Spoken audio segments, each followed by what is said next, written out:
Welcome to rSlash Am I the Butthole, where an entitled brat destroys $3,000 worth of collectibles. Am I the butthole for demanding my cousin reimburse me for her kids? So I'm a 24-year-old guy, and I'm a fan of Dragon Ball. It's something I've loved since I was a child, and I've bought some merchandise over the years. Basically, I had a shelf in my room with some figures, some sets of Dragon Ball and a Goku drawing that I worked really hard on. My female cousin, who's 33, came over unannounced today with her 3 kids, a 16-year-old girl, a 15-year-old boy, and a 14-year-old girl. Now, I love my cousin and her kids. I don't mind them stopping by even when I'm not here. My cousin has been like an older sister/mother to me all my life. She told me they stopped by my place because the kids wanted to see me. I let her know that I'd be back in a few minutes, that I just had to go buy some groceries. I return home, put my groceries away, and speak with their kids. Everything's going well, until the 14-year-old asks me for some money. I deny her request because I don't get paid for another week, and nothing special is happening, so I'm not just out here giving money away. The 14-year-old gets infuriated and says that I let her down. It's whatever to me, and we chill for a few hours until they leave. That happened yesterday. Today, I came home from work, and I got a text message from the 16-year-old saying, "I'm sorry, Unc. My sister said that she left something at your place." So I get home and check, and my shelf is annihilated. All my Dragon Ball stuff is thrown down and broken. The figures are missing body parts. My Dragon Balls are broken, and that drawing that I spent 3 months finishing was cut to shreds. Some of my hoodies, shirts, and hats are missing. I broke down crying and I called their mom. I tell her that I need her key back, and I tell her what her daughter did. I then tell her that she owes me about $1,500 for this, and that's me being generous. I spent well over $3,000 on this stuff, and I needed something back for this. She tells me that she'll give me back my key, but that I'm seeing no money from this.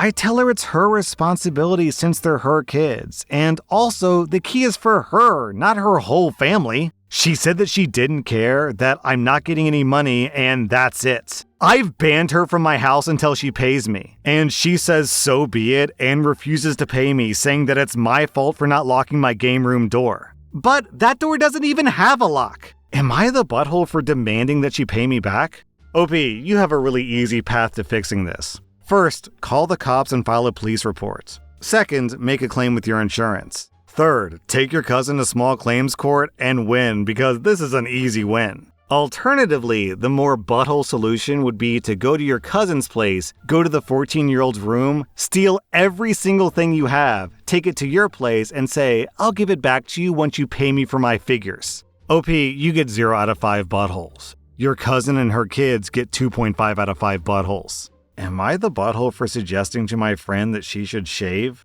I'm a 29-year-old woman, and my friend, Emily, who's 32, is an amazing person. She's fun, adventurous, intelligent, super active, a fantastic cook, outgoing, and just a great girl to be around. A few years ago, she decided not to shave anymore. Legs, armpits, and female areas, out of protest to the patriarchy, resulting in her having very long, dark hair everywhere. A few days ago, we were having a beer, and she told me how sad her dating life was, that she kept meeting guys and having very fun dates, but never got a call back. Or when she tried asking for a second or a third date, she would get rejected in a very generic manner. Now, after telling her, "You're so gorgeous and wonderful, the right man will come, don't worry," multiple times, I decided to go out on a limb and say something along the lines of, "I know this is a very superficial thing to say, but do you think that it might help a little if you would shave?" She was very taken aback and told me she was disappointed I would suggest she change her appearance for men and that I was the reason so many women were suppressed. I immediately apologized, but the evening was pretty much ruined.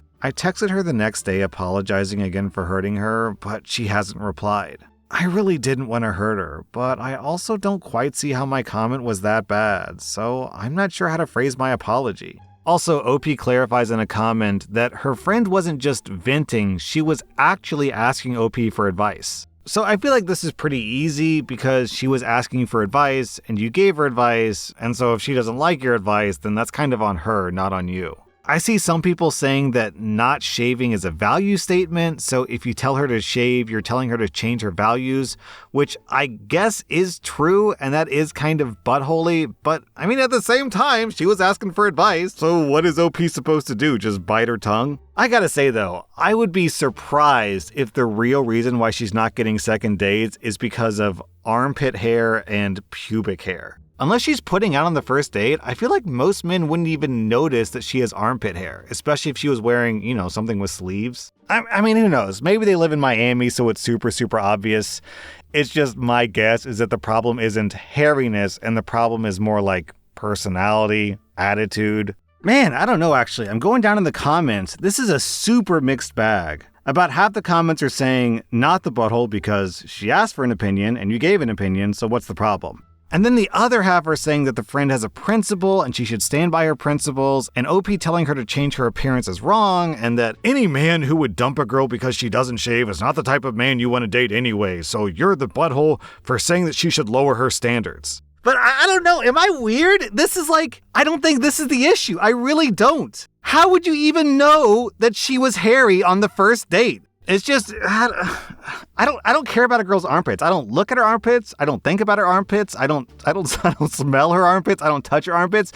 So how would I even know that her armpits are hairy on the first date? Especially if she's covered up because she's wearing long sleeves. I think the issue has got to be personality. If she can't get a second date, it's probably just because she's not pleasant to be around for whatever reason. I feel like the pit hair is a red herring here. Am I the butthole for refusing to make sure things are equal between my daughter and my stepdaughter? My wife and I each brought a daughter from previous relationships into our marriage. Despite only being a year apart in age, our daughters are completely different, and that's why I'm here. My daughter has always been athletic and outgoing. Growing up, she played basketball, softball, soccer, volleyball, even golf.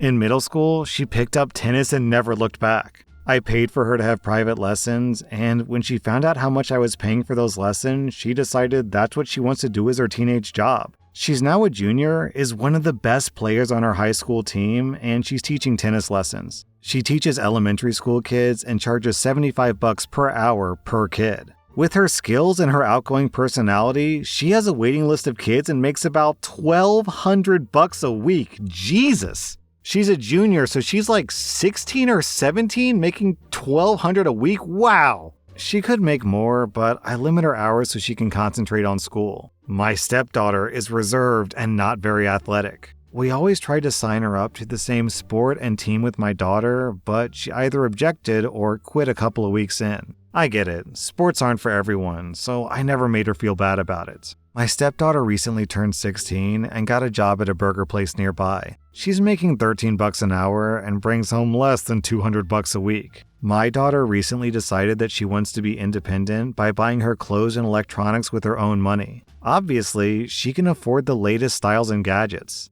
She recently bought herself a top-of-the-line Mac computer. My stepdaughter is jealous of her sister, and she's been very vocal about it. While me and my wife were in bed last night, my wife said that it was unfair that one is making so much more than the other. I answered that there's nothing that we can do about it, and it's a good life lesson for the girls. My wife then suggested that we have my daughter use her money to help my stepdaughter buy the same things, or we can pay my stepdaughter the difference between the two of them. I laughed because I thought that my wife was joking, but she wasn't. We whisper argued for about an hour before we went to sleep. This morning, she brought it up again and said that I'm refusing because I'm playing favorites, and that's a butthole move for a parent. We argued until we had to leave for work.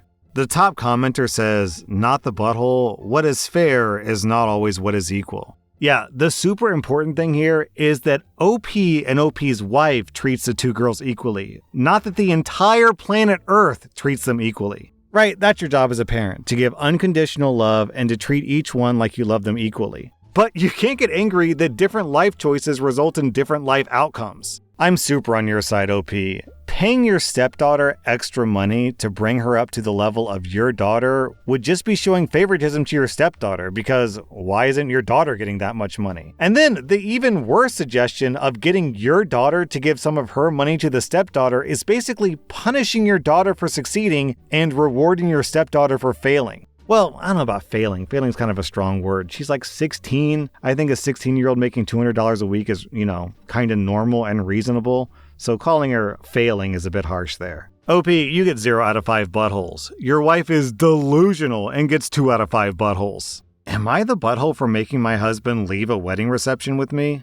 I'm a 32-year-old woman, and my husband and I have been married for 8 years and have 2 kids ages 6 and 4. I'm currently 7 months pregnant with our 3rd child. This has been by far my worst pregnancy. Overall health-wise, me and the baby are fine, no major issues. But the general fatigue and discomfort of being pregnant while also having 2 other kids to take care of is wearing on me. I've also had more nausea and terrible heartburn. As a result of me being tired literally all the time, my husband has had to take on a lot of additional household and childcare duties. He's been great about it, and things are still running smoothly, even though all I can do is about 1/3 of the household chores and the kid stuff that I usually do. This past weekend, we attended a wedding for one of my friends from college. My husband knows a lot of people in this friend group, and he was really looking forward to some adult social interaction. The wedding was a 3-hour drive from our place, so he got his parents to babysit and booked a hotel so he wouldn't have to drive home and we could enjoy the reception. I felt fine all day, up until halfway through the reception.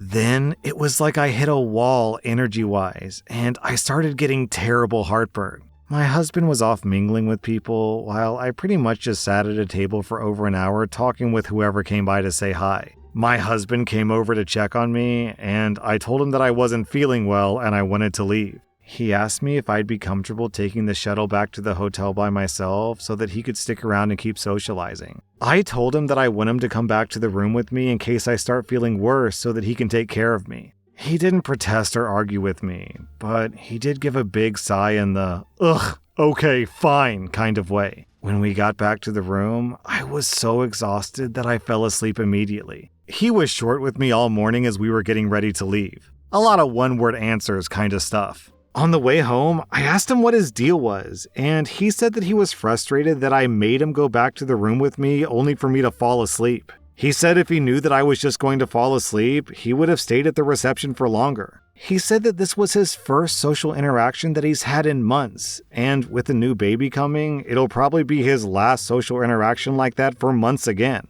I told him that I didn't make him come back with me, I just told him that I wanted him to in case I felt worse. I also told him that my health should be his priority over any social event anyway. He said that wasn't really giving him a choice, because if he stayed, even if I fell asleep immediately like I did, then I would still hold it against him because he chose wrong. He said that he was just enjoying behaving like an adult instead of a dad for one night, and he's allowed to be frustrated that was cut short. It might just be hormones, but his attitude is making me feel guilty about this. No, OP, it's not the hormones that's making you feel guilty, it's that he's right and you're wrong that's making you feel guilty. Girl, it's heartburn. You said it yourself that your husband has been spending extra time with the kids and chores, so you can't endure a little bit of heartburn to let your husband have a good time for one night? And your husband's right, you were being controlling. If it were some kind of physical condition that required him to help you, like, I don't know, both your legs are broken, then I could totally understand. Heartburn? What do you do with heartburn? You just lay down and have some Tums. When you said you wanted him to take care of you, what were you expecting? For him to sing you lullabies to get to sleep and to rub your feet? I'll give you some sympathy because you're pregnant and being pregnant is really rough on the body, but come on, OP, you are being selfish here. I'm giving you 2 out of 5 buttholes for ruining your husband's well-deserved night, and I'm giving your husband 0 out of 5 buttholes. Am I the butthole for telling my daughter-in-law that she is not my kid and she's not invited to a daughter's lunch? I have 2 daughters. When they were younger, my wife and I realized that I spent more time with the boys and she spent more time with the girls. So we came up with father-daughter dates for me, and my wife does son-mom dates. Our kids are all adults now, and we still do these dates, but they happen much less often. So my 2 daughters and I are going to a tea house. My youngest picked it and she just wanted to catch up. Now, my oldest son got married to Sue. She's a nice girl, and I see her at holidays and other events. I got a call from Sue asking about times for tea. I got confused and asked what was she talking about. She explained the daughter-father date and that she's my daughter-in-law.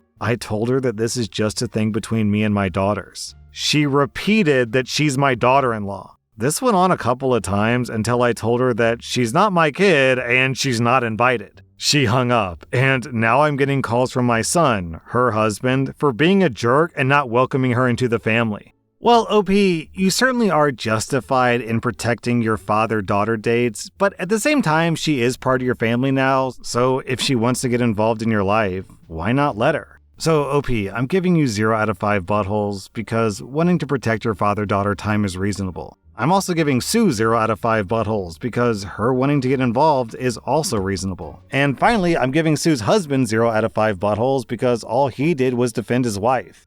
That was r/Am I the Butthole, and if you like this content, check out my podcast where I publish the exact same episodes. Also, hit that subscribe button because I put out new Reddit videos every single day.